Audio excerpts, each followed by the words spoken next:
del libro del profeta Isaías, capítulo 64, versículos 1 al 9.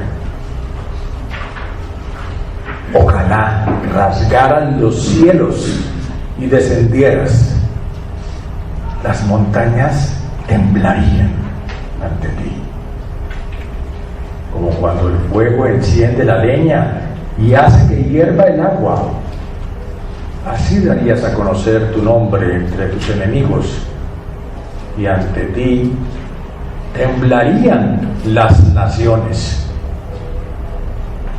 Hiciste portentos inesperados cuando descendiste. Ante tu presencia temblaron las montañas. Fuera de ti, desde tiempos antiguos, nadie ha escuchado ni percibido, ni ojo alguno ha visto a un Dios que como tú actúe en favor de quienes en Él confían. Sales al encuentro de los que alegres practican la justicia y recuerdan tus caminos. Pero te enojas si persistimos en desviarnos de ellos. ¿Cómo podremos ser salvos? Todos somos como gente impura. Todos nuestros actos de justicia son como trapos de inmundicia. Todos nos marchitamos como hojas. Nuestras iniquidades nos arrastran como el viento. Nadie invoca tu nombre ni se esfuerza por aferrarse a ti, pues nos has dado la espalda y nos has entregado en poder de nuestras iniquidades. A pesar de todo, Señor, tú eres nuestro Padre, nosotros somos el barro y tú el alfarero. Todos somos obra de tu mano. No te enojes demasiado, Señor. No te acuerdes siempre de nuestras iniquidades. Considera, por favor, que somos tu pueblo. Esta es palabra de Dios. Vamos a leer ahora el Salmo 80. Vamos a leer primero de los versículos del 1 al 7 y luego pasamos del 17 al 19. Pastor de Israel, tú que guías a José como a un rebaño, tú que reinas entre los querubines, escúchanos. Resplandece delante de Efraín, Benjamín y Manasés. Muestra tu poder y ven a salvarnos. Restáuranos, oh Dios. Haz resplandecer tu rostro sobre nosotros y sálvanos. ¿Hasta cuándo, Señor, Dios Todopoderoso, arderá tu ira contra las oraciones de tu pueblo? Por comida le has dado pan de lágrimas, por bebida lágrimas en abundancia. Nos has hecho motivo de contienda para nuestros vecinos. Nuestros enemigos se burlan de nosotros. Restáuranos, oh Dios Todopoderoso. Haz resplandecer tu rostro sobre nosotros y sálvanos. Bríndale tu apoyo al hombre de tu diestra, al ser humano que para ti has creado. Nosotros no nos apartaremos de ti. Reavívanos e invocaremos tu nombre. Restáuranos, Señor, Dios Todopoderoso. Haz resplandecer tu rostro sobre nosotros y sálvanos. Esta es palabra de Dios. Marcos 13, del 24 en adelante. Y dice: pero en aquellos días, después de esa tribulación, se oscurecerá el sol y no brillará más la luna. Las estrellas caerán del cielo y los cuerpos celestes serán sacudidos. Verán entonces al Hijo del Hombre venir entre las nubes con gran poder y gloria. Y él enviará a sus ángeles para reunir los cuatro vientos a los elegidos, desde los confines de la tierra hasta los confines del cielo. Aprendan de la higuera esta lección. Tan pronto como se ponen las tiernas sus ramas y brotan sus hojas, ustedes saben que el verano está cerca. Igualmente, cuando vean que suceden estas cosas, sepan que el tiempo está cerca a las puertas. Les aseguro que no pasará esta generación hasta que todas estas cosas sucedan. El cielo y la tierra pasarán, pero mis palabras jamás pasarán. Pero, en cuanto al día y la hora, nadie lo sabe, ni siquiera los ángeles en el cielo, ni el Hijo, sino solo el Padre. Estén alerta, vigilen, porque ustedes no saben cuándo llegará ese momento. Es como cuando un hombre sale de viaje y como cuando deja su casa al cuidado de sus siervos, cada uno con su tarea, y le manda al portero que vigile. Por lo tanto, manténganse despiertos, porque no sabe cuándo volverá el dueño de casa, si al atardecer o a la medianoche o al canto del gallo o al amanecer. No sea que venga de repente y los encuentre dormidos. Lo que les digo a ustedes, se lo digo a todos. Manténganse despiertos. Esto es palabra de Dios. Vamos a leer ahora de la primera carta de los Corintios, el capítulo 1, los versos 3 al 9. Que Dios nuestro Padre y el Señor Jesucristo les conceda gracia y paz. Siempre doy gracias a Dios por ustedes, pues Él, en Cristo Jesús, les ha dado su gracia. Unidos a Cristo, ustedes se han llenado de toda riqueza, tanto en palabra como en conocimiento. Así se ha confirmado en ustedes nuestro testimonio acerca de Cristo.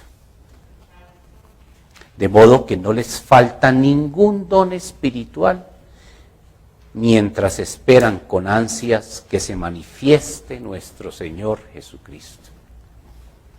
Él los mantendrá firmes hasta el fin, para que sean irreprochables en el día de nuestro Señor Jesucristo. Fiel es Dios, quien los ha llamado a tener común unión con su Hijo Jesucristo, nuestro Señor. Esta es palabra de Dios. Buenas noches.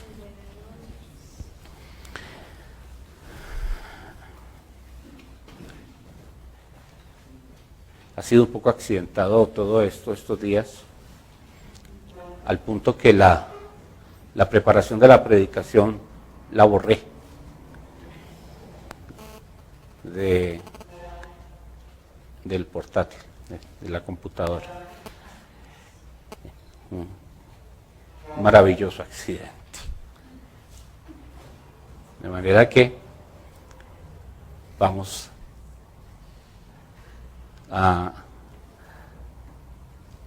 los invito a que tengan un poco de paciencia conmigo esta noche.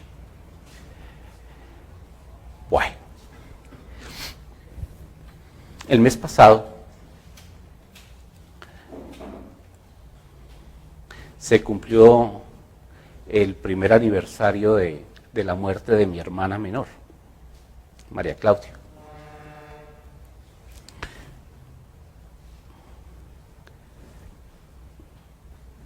Fueron testigos ustedes del dolor, de lo que eso significó para mí. Y nos reunimos. Recuerden que mi familia es oriunda de Cali, y allá están mis padres. Nos reunimos allá para celebrar su aniversario. Y ellos, muy generosos conmigo, me pidieron que hiciera alguna reflexión. Eso sí, que durará menos de 6 horas. que por favor no me extendiera más allá de 6 horas. Hice todo un esfuerzo para durar menos de 6 horas.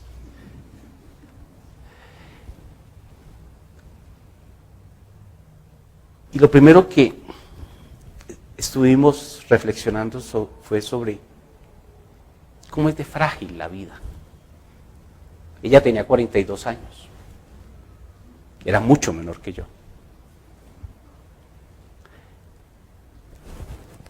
La ley natural habla que deben morir primero los padres, después los hijos mayores y luego los menores.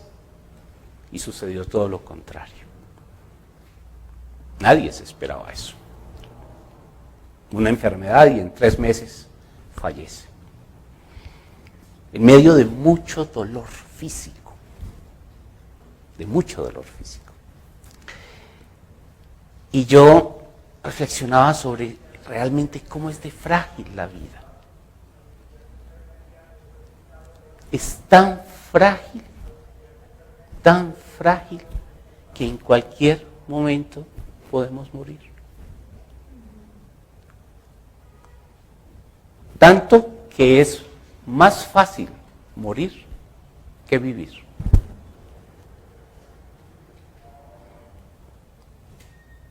Mucho más fácil. Como dicen por ahí, para morir solo se necesita estar vivo. Y entonces yo me preguntaba, ¿qué sentido tiene la muerte? ¿Cuál es el sentido de la muerte? Por supuesto que por fuera de la vida de la fe, la muerte no tiene sentido. El único sentido es la terminación de la vida natural, de la que conocemos, esta que nos entra y que percibimos por los sentidos. Pero en el mundo de la fe, la muerte tiene un sentido. Y tiene un sentido muy especial.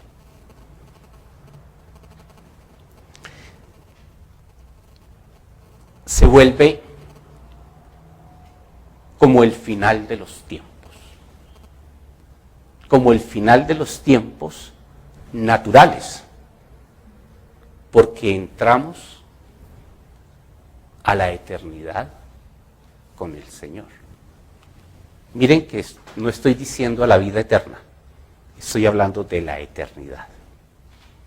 Porque ya para nosotros es claro que la vida eterna la empezamos a vivir a partir del momento en que aceptamos a este Dios y a Jesucristo. Y la eternidad es sencillamente todo el tiempo hacia adelante. Pero para poder lograr esa eternidad con ese Dios a quien le hemos entregado nuestra fe, necesitamos dar ese paso de la vida a la eternidad. Y es la muerte. Es como un bypass ahí. Luego, en la vida de la fe, la muerte tiene un sentido. Tiene mucho sentido. Pero resulta que para poder llegar a estar en la eternidad con el Señor, con este Dios, si bien es cierto, necesitamos pasar por el episodio de la muerte, también es cierto que necesitamos tener una vida especial. No cualquier vida, una vida especial.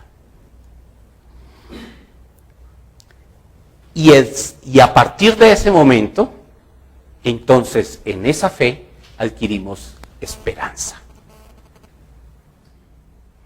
Y entonces la vida natural, la que conocemos, la que percibimos por los sentidos, adquiere un sentido. Ya no es sencillamente vivir sobrevivir, sino que es vivir para algo. Pero no se trata de vivir de cualquier manera. Es más, no se trata de vivir, como dice la canción, a mi manera. Se trata de vivir a la manera de este Dios.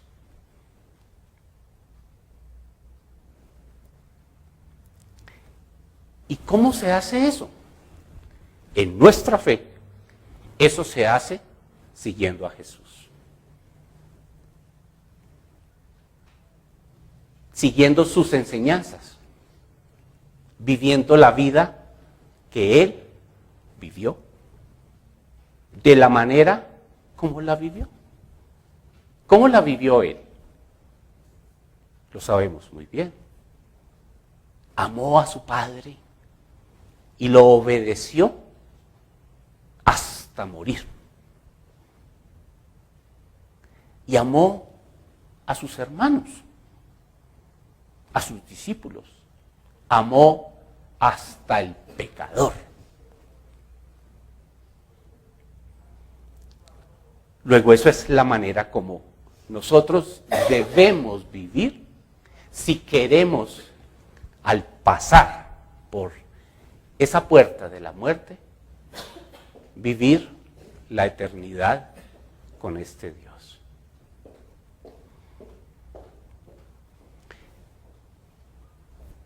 Decía ahora la directora de la liturgia de hoy que estamos en el tiempo de Adviento. Adviento es tiempo de preparación, de anunciación, de la venida de este Jesús a este mundo, de este Jesús Cristo. Dos palabras que ya hemos visto que tienen su propio sentido. Una es Jesús y otra es Cristo. Y ya sabemos qué significa cada una de ellas.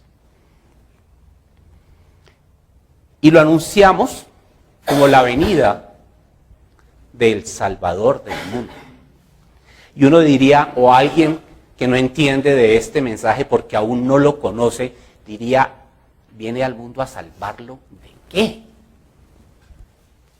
¿El mundo necesita salvación? ¿De qué? Pero además vino a otra cosa.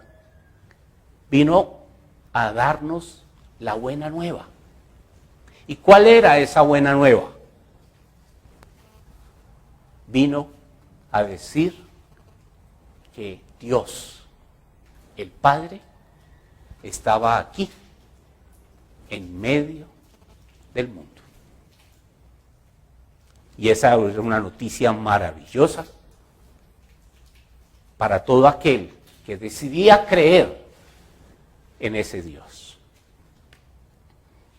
Porque si había algo que sucedía en esa época, era que esa gente de ese pueblo sentía que Dios estaba bravo, como lo leímos ahora. Y a pesar de que le oraban, no te enojes demasiado. Pasaba el tiempo, y pasaba el tiempo, y pasaban los años, y pasaban los siglos, y las cosas no cambiaban. Entonces, la buena nueva de decir Dios está aquí era un gran acontecimiento.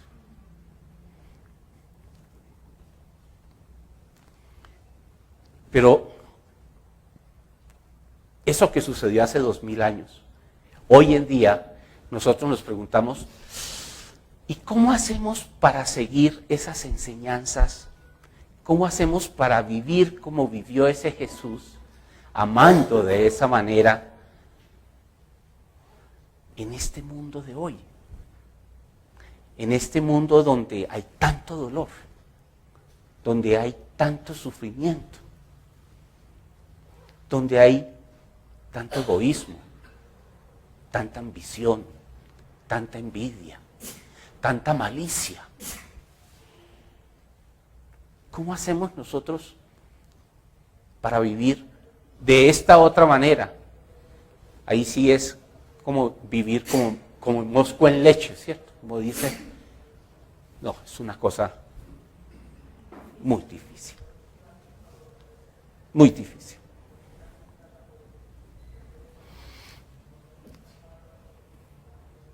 Bueno, las lecturas de hoy quizá nos ilustran un poco acerca de dos momentos cruciales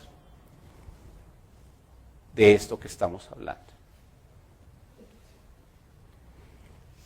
En donde este Jesús se vuelve como ese bypass, como esa puerta que hay que cruzar para pasar de un mundo al otro mundo, con sentido de vida. Hay como un antes de Jesús y un después de Jesús. Por esa razón he pensado, y vamos a verlo a través de las lecturas, quizá las dos primeras lecturas, o de pronto hasta la tercera, el Evangelio, nos llevan a pensar, que nos ayudan a ilustrar por qué Jesús. ¿Por qué Jesús? Y la cuarta lectura, la de la epístola, quizá nos ayuda a ilustrar ya el Cristo, ¿para qué? Entonces el nombre sería, ¿por qué Jesús? Cristo, ¿para qué? Y con eso establecemos los dos momentos en donde se juntan en Jesús, Cristo. Bien, si observamos un poco las lecturas, logramos apreciar que en ella el escritor de cada uno de esos momentos está relatando momentos muy difíciles del pueblo de Israel. O para hacerlo de una manera general, del pueblo de Dios. Si cogemos el Salmo está refiriéndose, el salmista está elevando allí una plegaria. Es un salmista de lo que se conoce como el pueblo de Israel, es decir, el reino del norte. Aquel que cuando muere Salomón se separa. Recordemos que David logra unirlo, luego viene Salomón, que lo hace grande, y después de Salomón se divide entre el reino del norte y el reino del sur. Y el del norte se llamaba Israel. Y allá en esa parte del norte, allá cuando llegó Moisés, cuando hicieron la entrada a la tierra prometida, recuerden ustedes que se distribuyeron a lo largo de todas las zonas según las tribus. Y las tribus eran los descendientes de los hijos del hijo de Israel, de Jacob. Y en esa zona del norte se instalaron los hijos de José. Por eso, cuando dice, en el Salmo dice, pastor de Israel. Entonces está queriendo decir, no de Israel el pueblo de Israel, sino de Israel el reino del norte. Tú que guías a José, es decir, tú que guías a tus hijos. ¿Y quiénes eran los hijos de José? Efraín, Benjamín y Manasés. Y sus descendientes fueron los que se instalaron, bueno, Benjamín era el hermano menor de José, pero se instalaron sus descendientes en esa región del norte. Entonces, cuando el salmista se está refiriendo a Israel, se refiere al reino del norte y a los habitantes de ese reino del norte, que eran los descendientes de José, Efraín, Manasés y el hermano menor, que era Benjamín. Y eso sucede, esa plegaria del salmista sucede en el año 755 antes de Cristo. ¿Por qué? Porque es el momento en el cual los asirios conquistan esa región.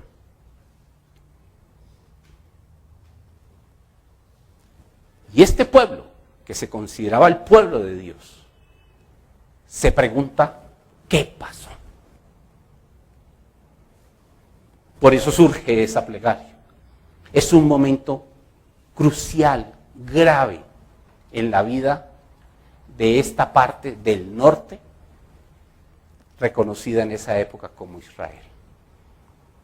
En el texto de Isaías, esta parte final del texto de Isaías, el capítulo 64, el escritor de esta sección de Isaías se está refiriendo a otro momento grave, pero ya no del reino del norte, sino del reino del sur, de Judá.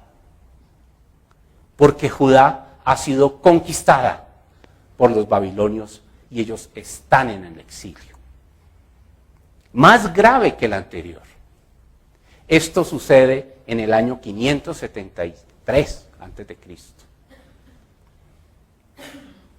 Pero igual al primer episodio, pero más grave todavía, es porque en este caso arrasa con toda Jerusalén.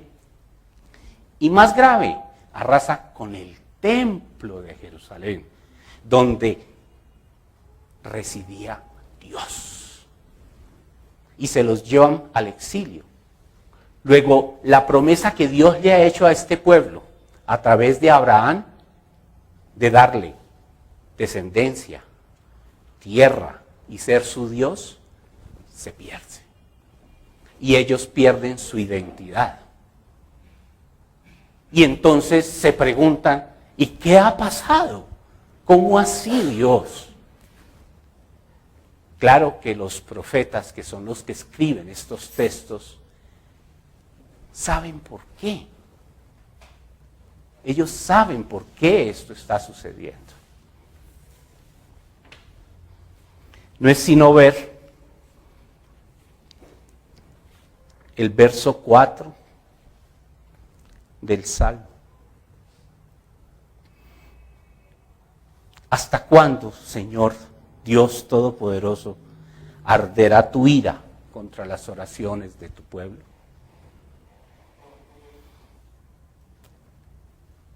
Están devastados, han perdido su identidad y hace la plegaria: restáuranos, oh Dios, restáuranos, haz resplandecer tu rostro sobre nosotros y sálvanos.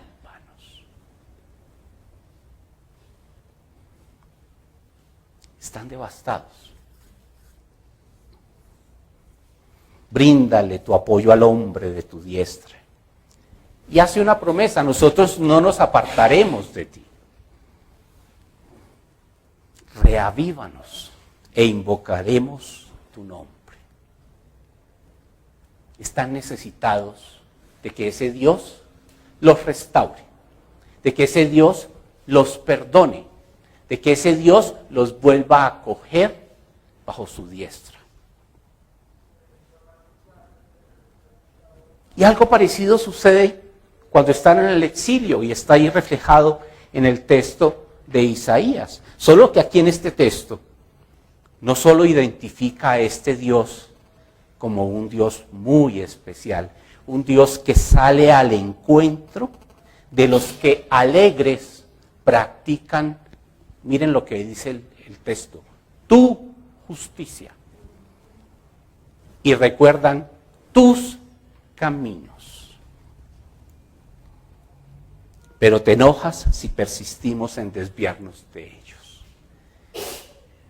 ¿Quiénes fueron los primeros que practicaron su justicia y no la de Dios? ¿Quiénes? Adán y Eva. Cuando comieron del fruto del árbol del conocimiento del bien y del mal.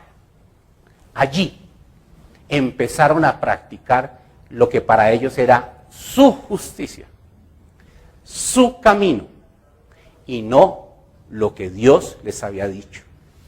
Y por esa razón Dios se enoja.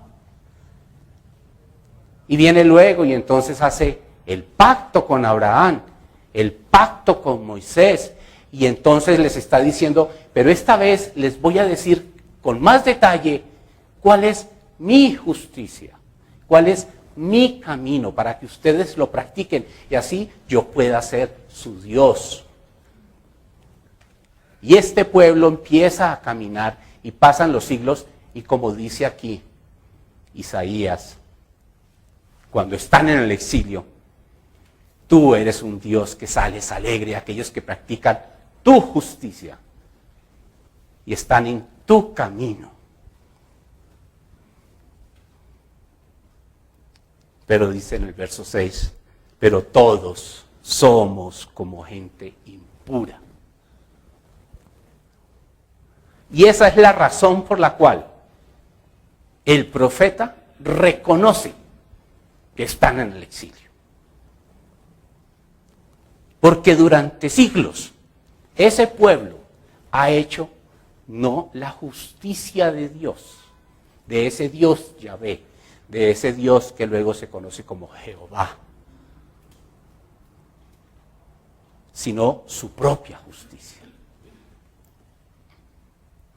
Y es tan gráfica y tan cruda la explicación de este profeta de Isaías, que dice, todos somos como gente impura, todos nuestros actos de justicia son como trapos de inmundicia. Imagínense, pero ¿sabe a qué se referían los trapos de inmundicia? Eran los trapos que usaban las señoras en sus periodos menstruales. Entonces imagínense de qué inmundicia está hablando. Demasiado gráfico, ¿cierto? Y esos eran los actos de justicia de esa gente, muy lejos de los actos de justicia del Dios Yahvé. Y por esa razón, el profeta reconoce que por esa razón han perdido todo y están en el exilio. Pero ese profeta conoce tanto a este Dios que llega y le dice, pero Señor, tú eres nuestro Padre.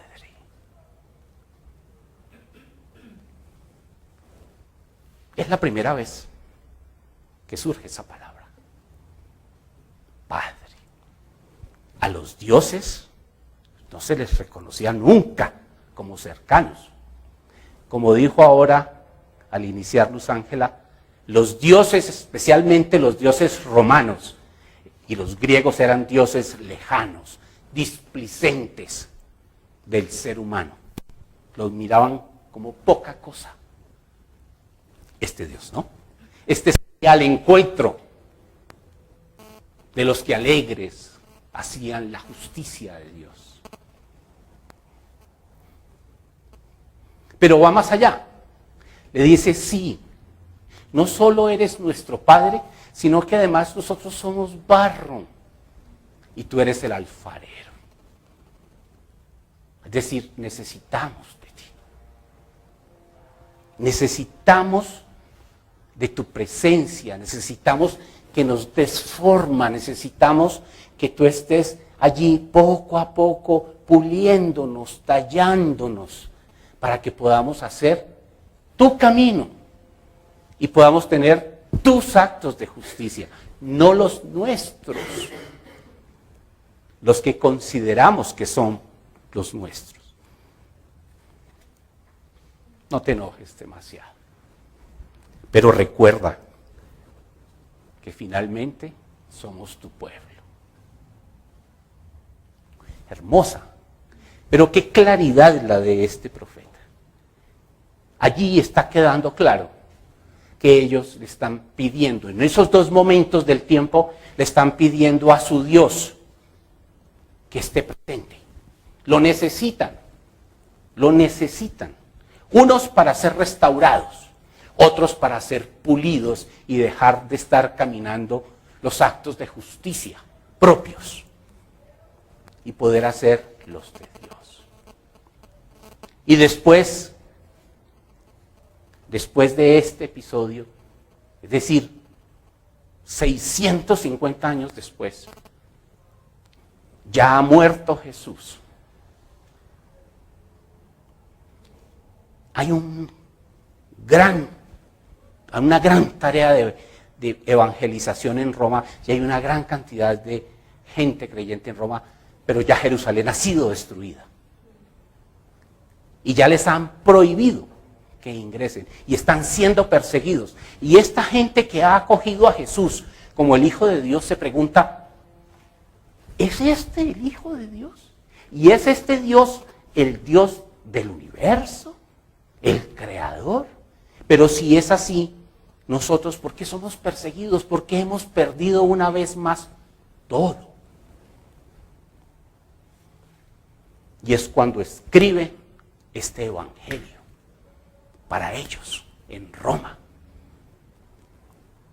Pero tienen que escribirlo, como decía ahora Ángela, tienen que escribirlo de la manera como lo entienden, de la manera como el romano concibe a su Dios. Pero ya no es el Dios allá lejano, sino el Dios que ha enviado a su ungido.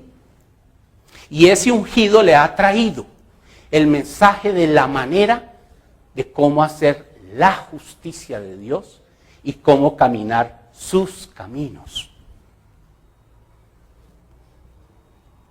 Pero tiene que ser un personaje muy especial, que ya se fue, pero que prometió volver, y que cuando vuelva debe venir como vienen los dioses, con ángeles, trompetas y todo ese tipo de parafernalia.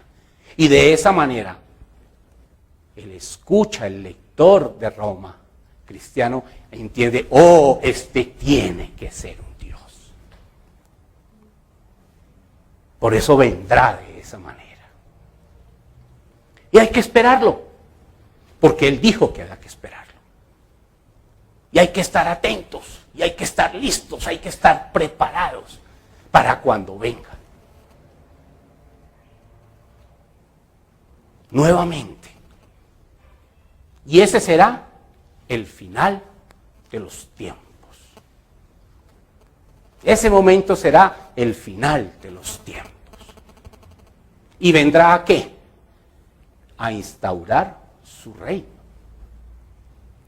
¿Cuál reino? El reino de su Padre.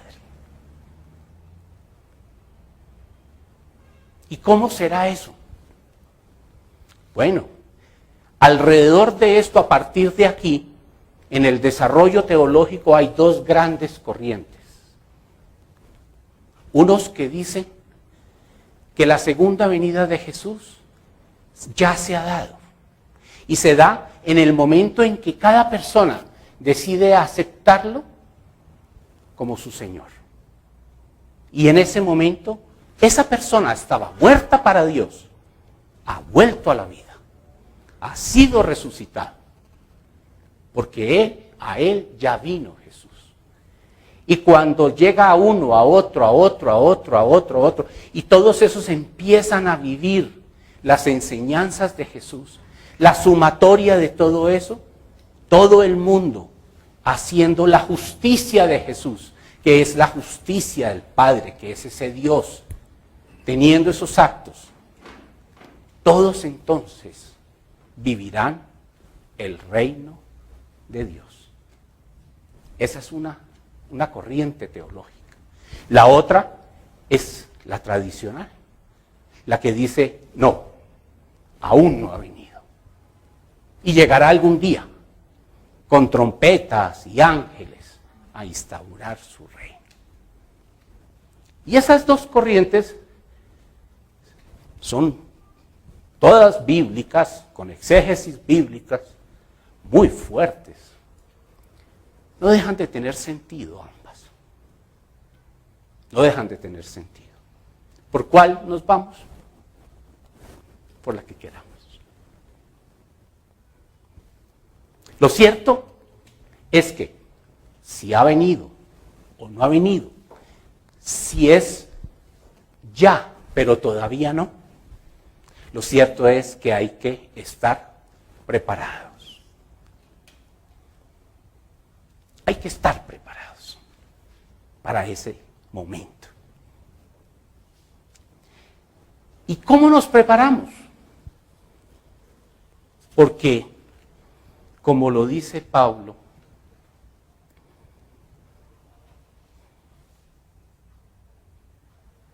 ya la gente de Corinto, que ya lo conoce a ese Jesús, que ya esa gente decidió recibirlo como su Señor, y que decidió vivir la vida ya no según su propia justicia, sino la justicia de Jesús, y las enseñanzas de Jesús, y los caminos de Jesús, que ya es reconocido como el Cristo, también está sufriendo. También son perseguidos. Pero al interior de la iglesia no saben cómo relacionarse. Lo más grave de esa situación es que los grandes problemas están al interior de la iglesia. Y ese es el motivo de la carta.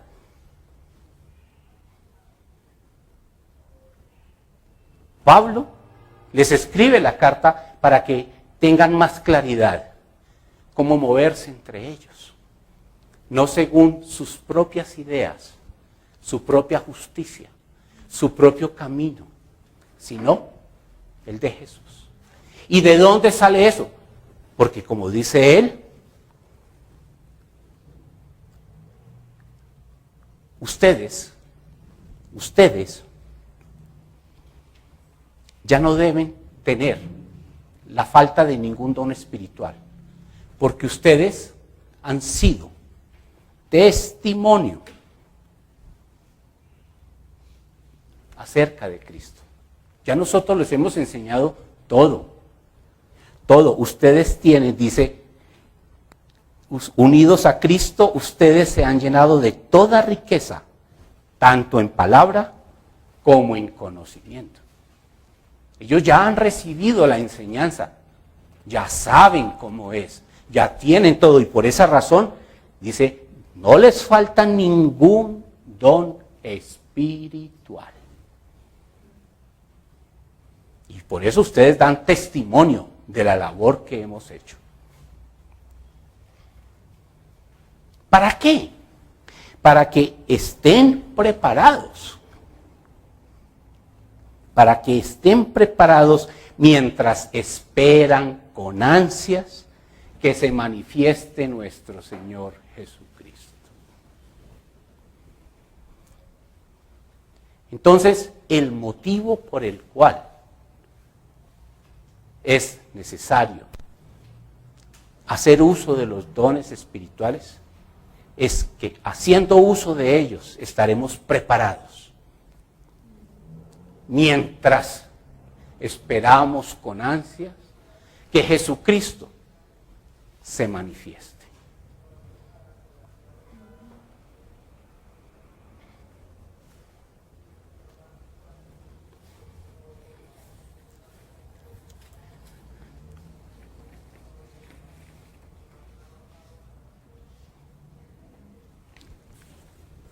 Y la pregunta del millón ahí, ok, muy bien. ¿Y esto para nosotros qué? Era para ellos. Ellos. Claro.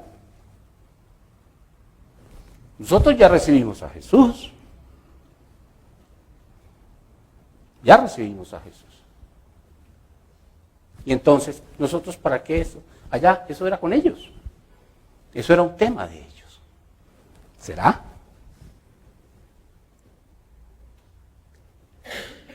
¿Cómo son nuestros actos de justicia?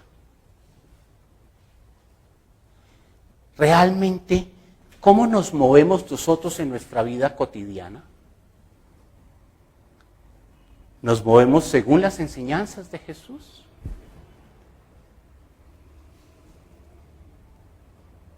haciendo los actos de justicia de Jesús, pensando como Jesús, hablando como Jesús, actuando como Jesús.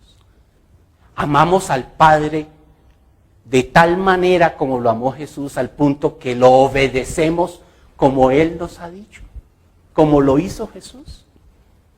Amamos a nuestros hermanos de la manera como Jesús amó.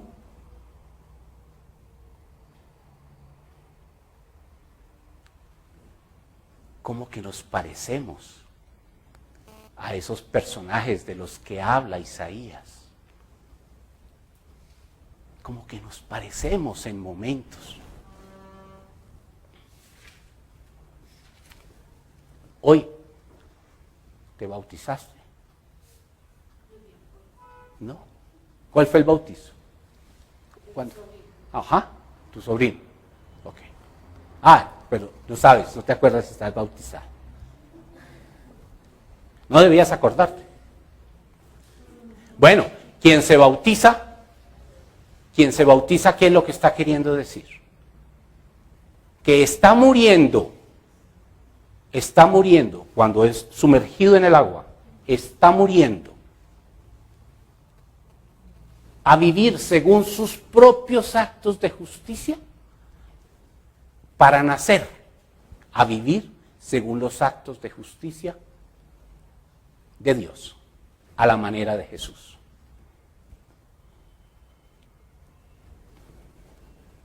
Y empezar entonces la vida ahí en adelante.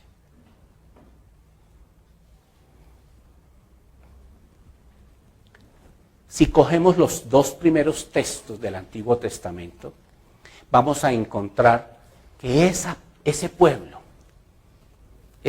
no vivía según los actos de justicia de Dios, sino sus propios actos de justicia. Y Jesús, cuando llega, enseña con su palabra, pero también con su ejemplo, cuáles son los actos de justicia de ese Dios. Y eso es lo que lo hace merecedor de ser reconocido como el Cristo, como el ungido de Dios.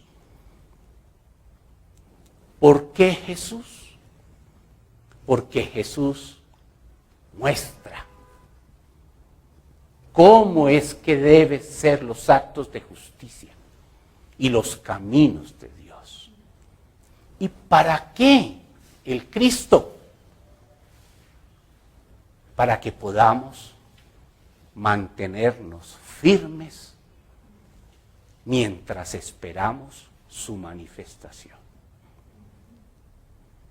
Y cuando hacemos eso, nuestra vida actual, que la queremos vivir para tener una eternidad con ese Dios, tenga un sentido.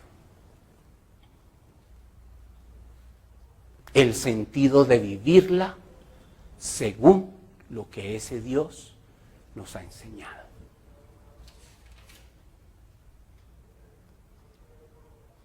¿Por qué Jesús? Porque fue el único que amó al Padre y lo obedeció. ¿Y Cristo para qué? Para que nosotros, confiando en su palabra, siguiendo su ejemplo, podamos estar listos mientras esperamos, con la convicción de que haciendo eso, Él nos mantendrá firmes hasta el fin. ¿Por qué? Porque nuestra vida es muy frágil. Y necesitamos alguien que nos sostenga, pero alguien que nos sostenga espiritualmente. ¿Para qué? Para que seamos irreprochables. Es decir, para que dejemos de tener actos de inmundicia. O dicho de otra manera, para que dejemos de estar comiendo del fruto del árbol del conocimiento del bien y del mal.